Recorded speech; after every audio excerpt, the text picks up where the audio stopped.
The Aviation Matters bring you all the latest information and events across the country under the Honorable Minister of Aviation on executives, policies, projects, and everything that's related to the aviation transportation industry. Stay tuned. The Federal Ministry of Aviation has the overall responsibility for formulation of management of government aviation policies in Nigeria. The ministry is also directly responsible for overseeing air transportation, airport development and maintenance, provision of aviation infrastructural services and other needs of aviation industry. This episode looks at the Federal Ministry of Aviation, its achievements and achievements under the leadership of Senator Hadi Sirika, the Minister of Aviation. The ministry was once empowered under the Nigerian Civil Aviation Act of 1964 to make policies and regulate air navigation. The Nigerian Ministry of Aviation also ensures that the Nigerian aviation sector conforms with the requirements of the International Civil Aviation Organization, the global body for setting the international standards for the aviation industry. For the ministry to succeed, there are several numbers of departments that handle professional duties such as human resource management, air transport management, safety and technical policies, aerodrome, procurement, planning, research and statistics, finance and accounts. The Minister of Aviation, Senator Hadi, briefed on the scorecard and aviation roadmap of the ministry and its achievements. In civil aviation, our major concern is how very safe and secure you depart point A and arrive at point B and everything in between. This is our primary concern, it's our focus. It is what we want to do, not anything else. Yes, we may have fantastic terminal buildings that looks great, but you have to arrive there safely and be secured before you're able to enjoy those terminal buildings. The minister said the federal government under President Muhammadu Buhari is desirous of supporting the development of dedicated cargo-aligned terminals and infrastructure to take advantage of the fresh produce potential of Nigeria. He noted with the establishment of the allied cargo terminals, the nation's economy will enhance, thereby creating exports to earn foreign exchange, transfer of technology and create employment for its youths. Then we thought that we should develop an agro-allied cargo terminals that will be exporting and also transporting within the country perishable items, especially those that are like medicines, like food, tomato, chili, onions and so on. Because if you are to put tomatoes from Katsina, for example, to take them to Port Harcourt, it takes 28 hours to go there, and half of it will perish. And you sell it for peanuts.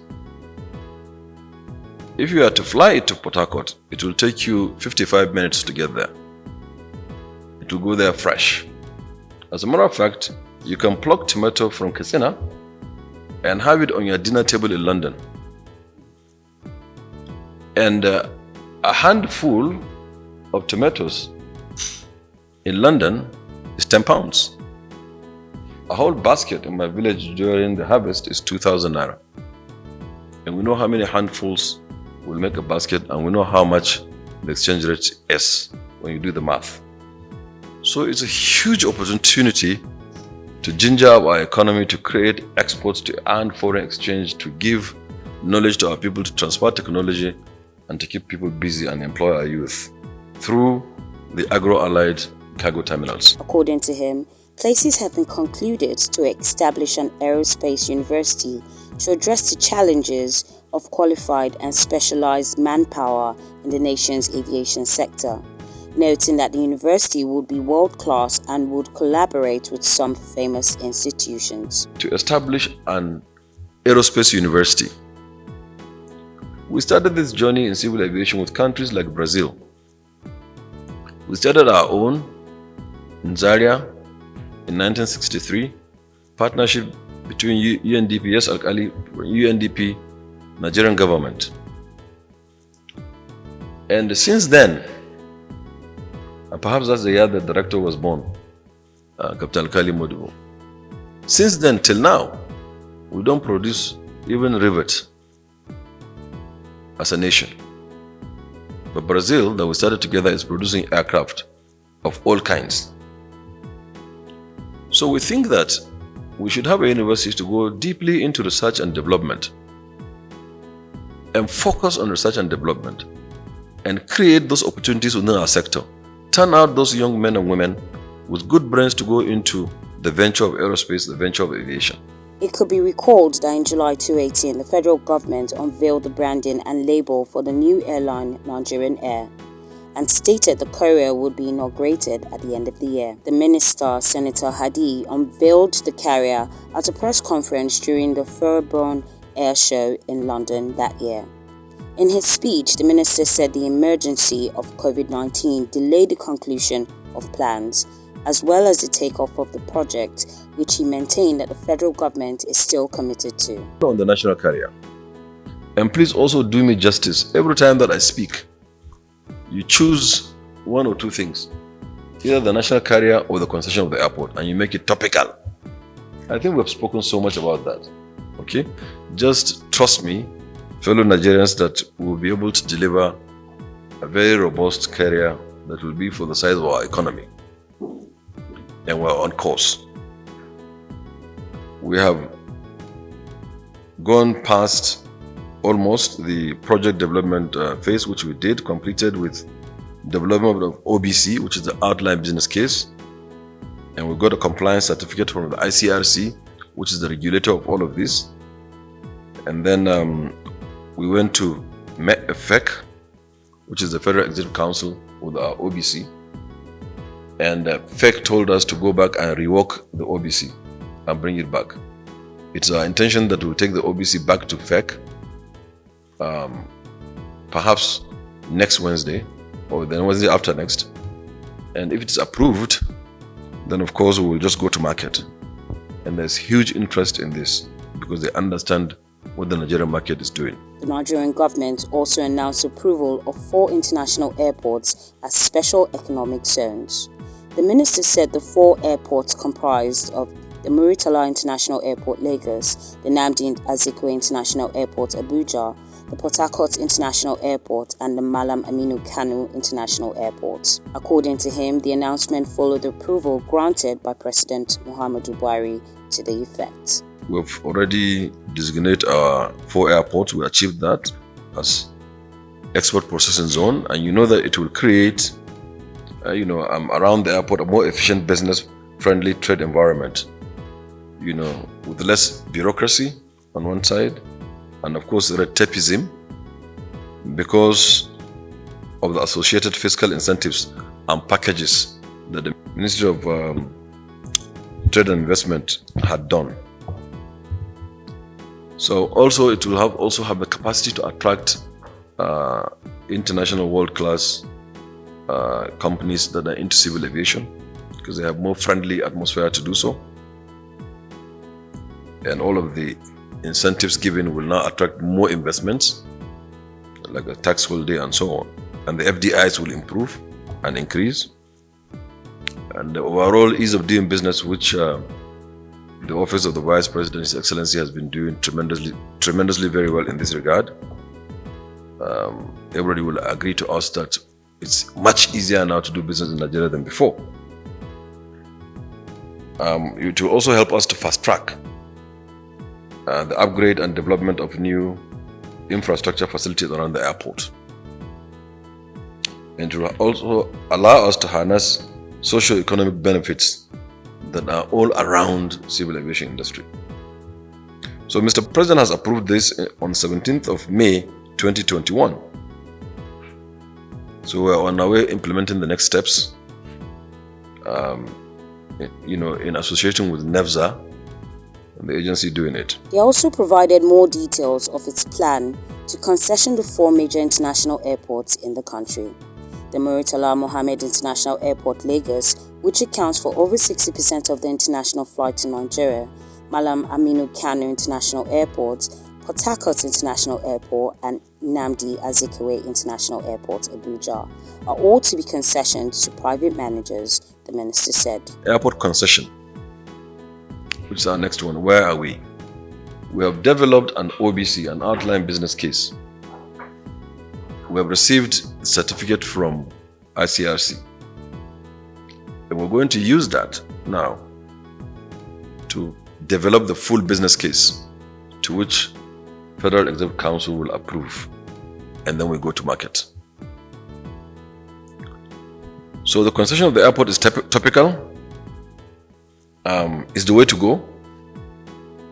If we all know what Lagos is like, Lagos Airport. Lagos Airport was designed in 1979 to look after 2 million passengers per annum. 2 million passengers per annum. Then they built the wing D and E only to cater for 200,000 people. Today, Lagos is doing 8 million passengers. So where you have 200,000 people, a space of 200,000 people, you provided their toilets, their lifts, travelators, escalators, etc., and shops and restaurants for only 200,000 people. Now 8 million people are using it. That is the story of Lagos. Happily, Mr. President, when we came in, we met an intention and a plan to put 5 airports. 4 from Chinese loan of $600 million total, and of course 1 from federal budget, which is the Enugu one.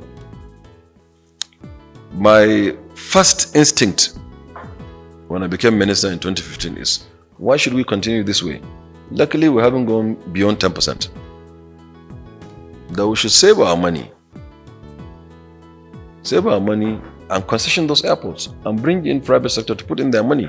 The ministry has 6 parastatals under its supervision, on which the minister took time to read the success stories of these agencies, sector by sector. Minister of Aviation, Senator Hadi, says Nigerian College of Aviation Technology, Zaria, has successfully built a 737 flight simulator building which has cost government about $21 million meant for training of 737 pilots. Recalls that NCAT was designed to be a training center for Nigerian and African pilots, aircraft maintenance engineers, and navigation aid technicians. We built a 737 flight simulator building, and we've acquired one at the cost of $21 million, and we put in Zaria for training of 737 pilots, because they are the majority in Nigeria, is the most popular airplane around this sub-region. So we chose 737 to do it. And of course, we have a fire and smoke automatic simulator that we bought. One day I found myself approving $250,000 repeatedly to send our firemen to Cameroon for training, retraining, because with no fire cover, no airport will open. So fire cover is a tick for an airport to open. So it's a must that we should train our airmen. But we do it in Cameroon, not in Nigeria. So I asked, how much will it take to bring the simulator here in Nigeria? They told me the manual one is about 700 million. Yes, Captain Rabi Yadudu. But the automatic one that will do all kinds of fire, simulate all kinds of fire and quench it and hold it, is about 5.2 billion Nigerian naira. So I ran to Mr. President. I said, sir, Nigerians are going to Cameroon to get trained and retrained and get their proficiency and competency from a facility in Cameroon, which is manual. Please give me money to go and establish one in Zaria. And of course, he gave me the money, National Assembly approved, and we established the fire and smoke simulator is in Zaria. We looked at the training in Zaria also. The training is using an old airplanes that are using aviation gasoline, Avgas, which is very expensive and not available. So we also again went to Mr. President and he gave us money to start procurement of aircraft. We brought in 7 numbers so far, 1 multi-engine and 6 other that are single engine for training. And they are using Jet A1. We've reduced the cost of training by about 30%. And they're all delivered right now in Zaria.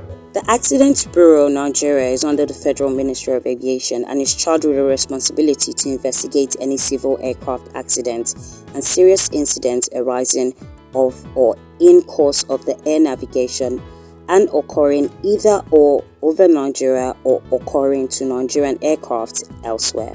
The minister said the fundamental objective of AIB is to improve the aviation safety by determining the circumstances and causes of air accidents and serious incidents, and providing safety recommendation intended to prevent reoccurrence or similar accidents, of which he said the purpose is not to proportion blame or liability.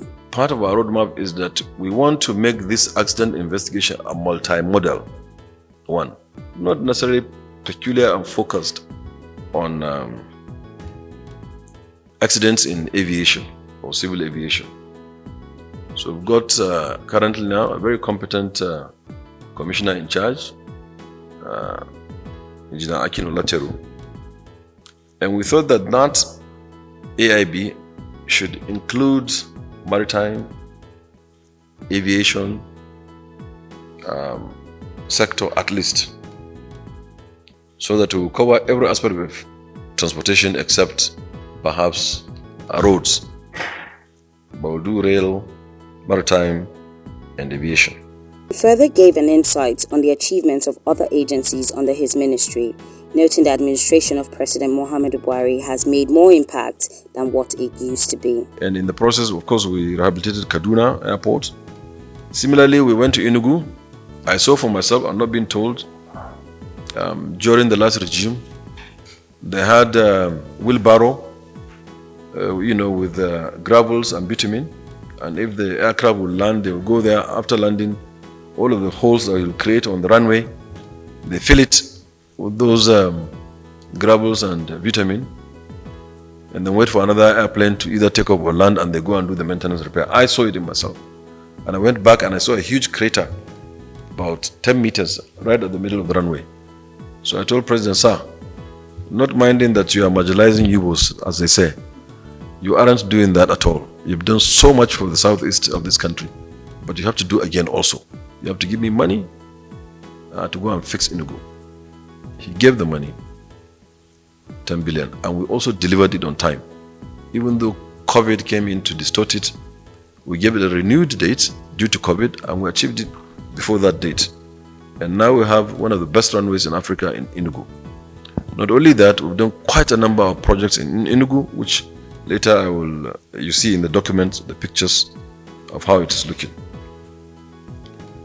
So, we talked about the Lagos Terminal building, Port Harcourt. Port Harcourt was reported as the worst airport in the world by CNN.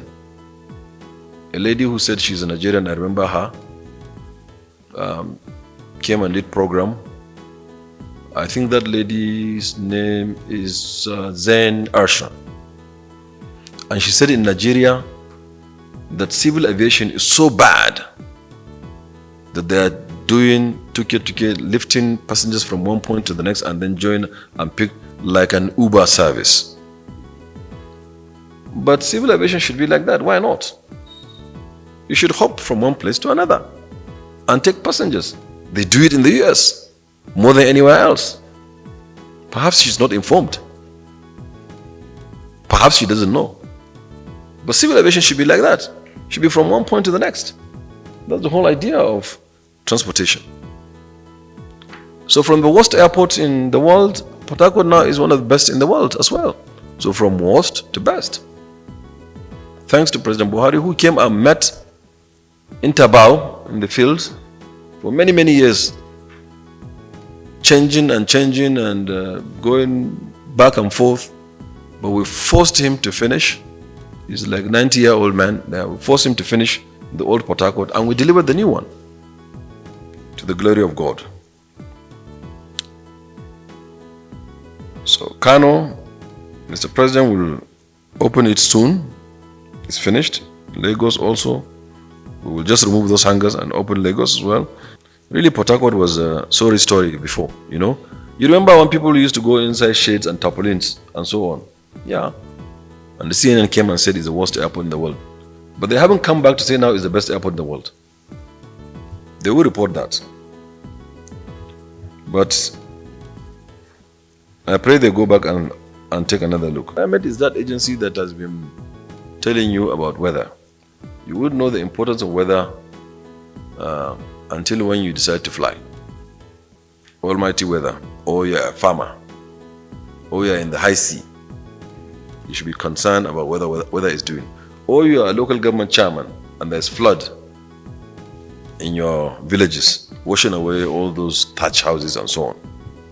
So weather is extremely very important and is a daily affair, and we develop some capacity around it. By the way, we have been giving weather information in this country since 1887. Since 1887. You see in the pictures how we've installed lots of equipment around and dotted the country during the Buhari administration. These are things that passengers don't see. It's very easy for you to see railway. It's also very easy for you to see roads. It's also very easy for you to see a school. But what we do that are in the bushes and the remote locations, and the Buhari has been pumping in money there and energy, you don't see, but they work. NAMA's activity are things that you don't see, you don't even know. You just don't care. You just enter your airplane, carry a bag, fight small on whose seat it is, get your seat and put your bag and land in Lagos, and off you go to your house. But how that will happen, how you'll get into Lagos safely, is all the activity of NAMA. Perhaps maybe I'll just, when I give you the document, you'll see all of the equipment that we've been installing all over the place. But I'd like to mention some out of the very, very many we've done. And I know the one that will interest you, and that's what will be the focus. I know how you work, my gentleman of the media, is ILS category 3. Well, ILS is just instrument landing system.